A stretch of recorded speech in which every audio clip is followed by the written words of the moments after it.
Dr. Rogers, we were around when the very first kind of PPE crisis hit dentistry back in the 90s when we were dealing with the HIV and AIDS crisis, huh? Yes, we were there. We were there. And I remember when dentists didn't wear gloves. They didn't wear masks. They didn't do any of that. Some dentists back then didn't even sterilize instruments. It was completely true. Crazy. Yeah. So what's your take looking back on that and how well dentistry did through that to now where we're at now with the coronavirus? Yeah, and I would say AIDS is not exactly the same as what's going on currently, but there's a lot of similarities that happen in the operatory and how we treat the patients. Right. That's where gloves and masks originated, when AIDS came into play. AIDS is saliva and blood-borne, whereas this is airborne in particle form. AIDS could be that way too as well, so it's not that completely different. Mm-hmm. We're looking at how we've created our PPE and how we're tightening it up even more so with this new virus and new considerations. Overall, I think we'll end up at a better spot with the industry, even be more careful than we have been. We've been careful in the past. Yeah, and there hasn't been, that I'm aware of, I've been at this 32 years, I think you're roughly the same. There hasn't been a string of transmissions of communicable diseases or other issues in dental offices in the last 30 years or so, has there, that we're missing? Yeah, not that I'm aware of. Right. Dentists have responded really well during that time and have done a great job understanding, I think, the fact, dentists and hygienists, by the way, we'll get to Blair, have been so good at protecting themselves, their team members, and their patients using the proper personal protective equipment over all these decades. And when you say so, Blair, you're a hygienist, you practice and are practiced for years, right? You're on mute, Blair, so you're gonna have to change. So yeah, thank you. I practice and I still practice. I've been practicing since 2000. But yeah, it's pretty incredible what we're going through right now. But again, like Dr. Rogers said, the changes that we should be following the standard precautions in our offices. Right. But with the addition of the N95 mask, it's just reassuring to help protect all the hygienists, the patients, other clinicians, and team members in the office, so they can go home and healthily. We'll have to edit that. And go healthy. Yeah, go home as healthy as they came in the clinic, in the office, and to their family. So what is the standard protocol on the pre-screening or screening, whether we're calling pre-screening or screening process before they come into the dental office right now? Maybe Dr. Rogers, what is the standard or new standard, I guess? Actually, I'm going to defer to Michael on this one. He's the expert. He's up to date on the latest. Yeah, so we had started doing a sort of telephonic pre-screen through scheduling protocols and whatnot a while ago. And as the state's orders have come out, they've sort of memorialized that process. And for us, it's just a question and answer session with the patient about who they've been in contact with, where they might have traveled, what symptoms they might have.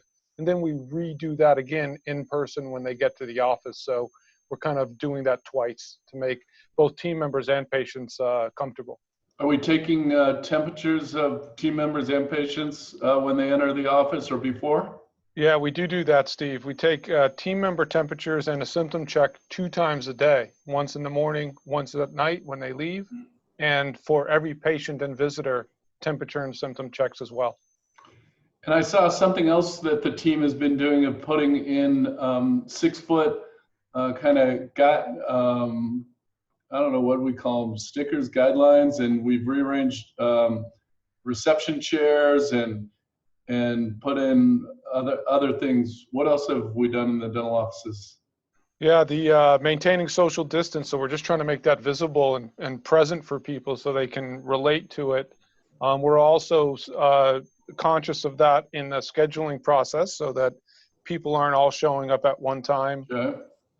We've got cough stations and hand sanitizer present throughout.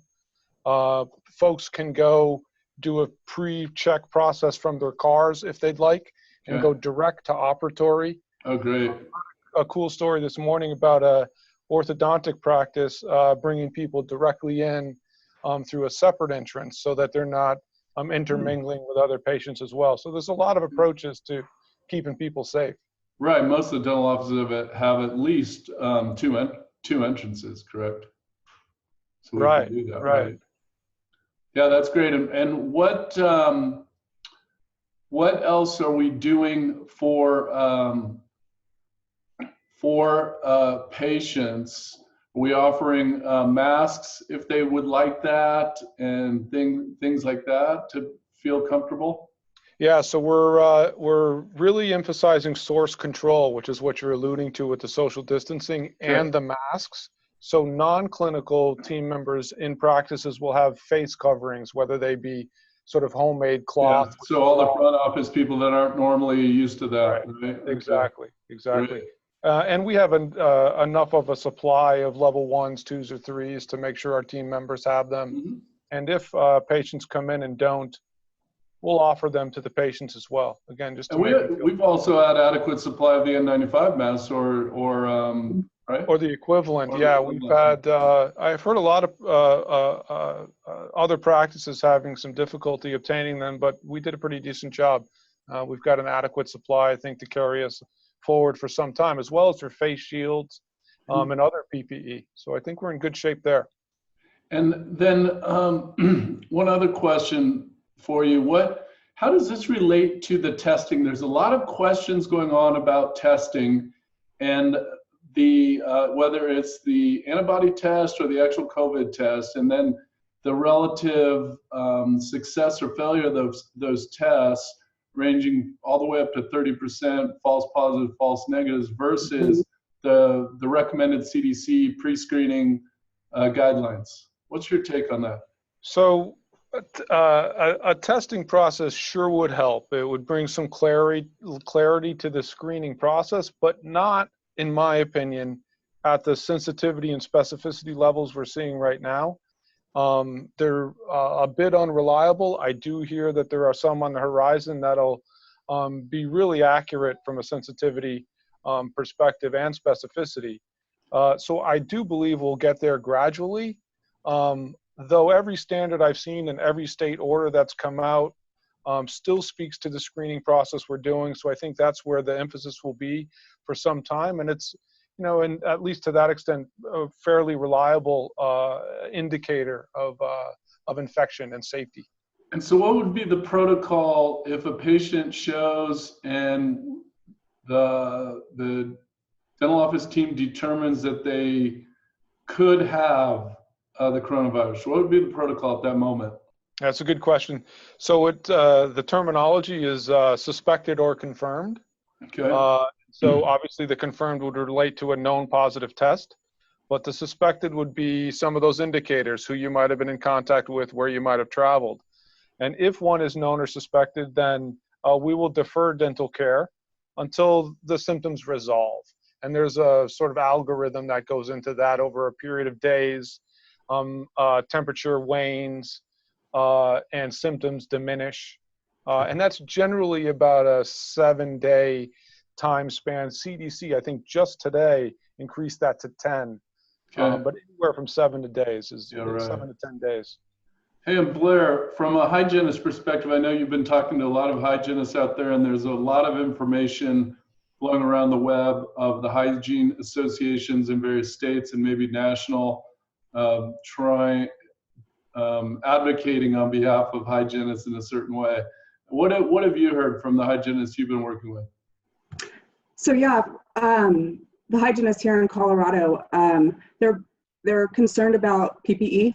So reassuring them that we have the PPE to make them feel comfortable and protect them, to protect the patients as well. That's the biggest thing right now. Aerosols, that's another thing, and how to protect us against the aerosols with Cavitron usage if the particular state allows us to use those at this point, or when they do, what kind of protocols are we going to be following to help protect ourselves and our patients. Have there been any guidelines put out on the aerosols yet in any state that you're aware of? So from what I'm aware of, and again, it changes minute by minute, but from what I'm aware, the ultrasonic use right now with Cavitrons is only for emergent treatment at this point. And it depends on the doctor and the hygienist at that point if they feel like this treatment that they're going to be performing, SRP, scaling and root planing, is going to be emergent for each particular patient.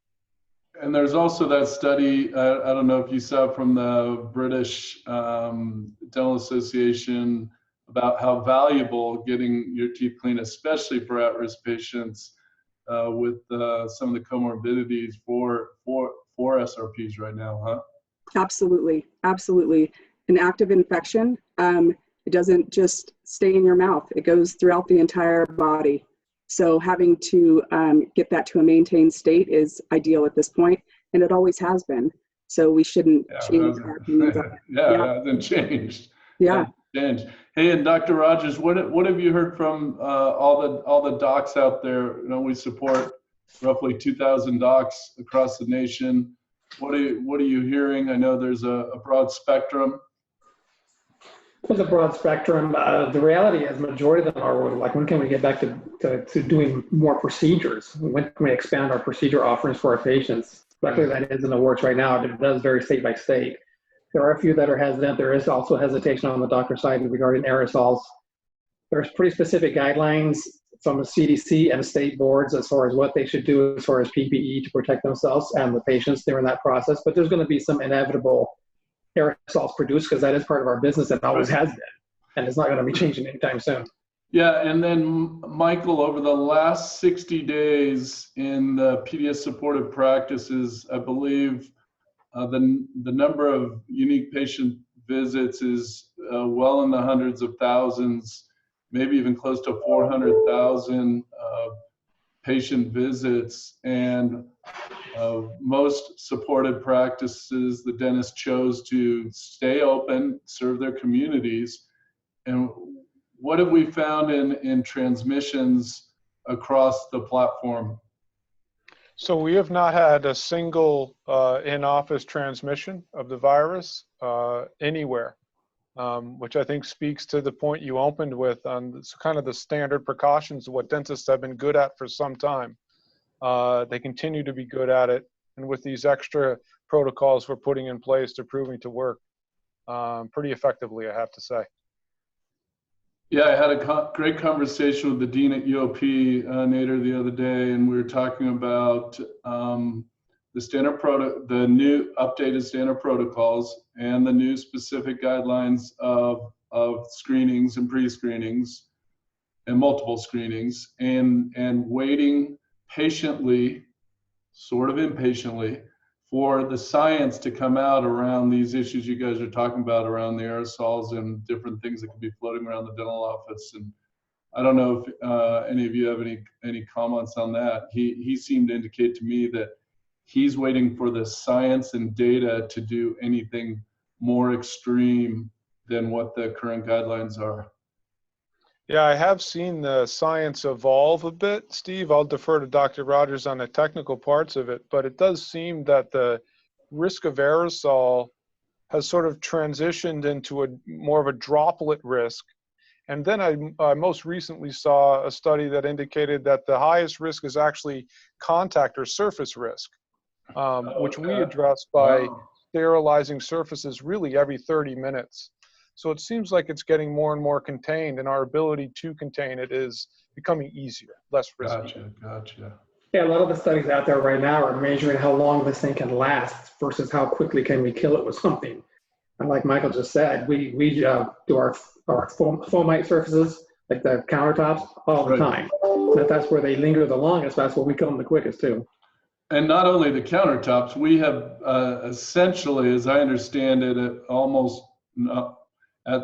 all the supportive practices, eliminated as much as we can from countertops, from from chairs, anything that could actually collect the virus that isn't able to be cleaned, we've boxed it up and packed it away, as I understand it, right? Right. So no more magazines or toys for the children. And I think even the arms of the chairs, if there are chairs there, are covered. And yeah, we're super conscious about surfaces for sure.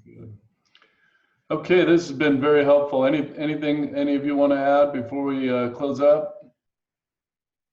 There's one more thing I might mention that when we're talking about patient care.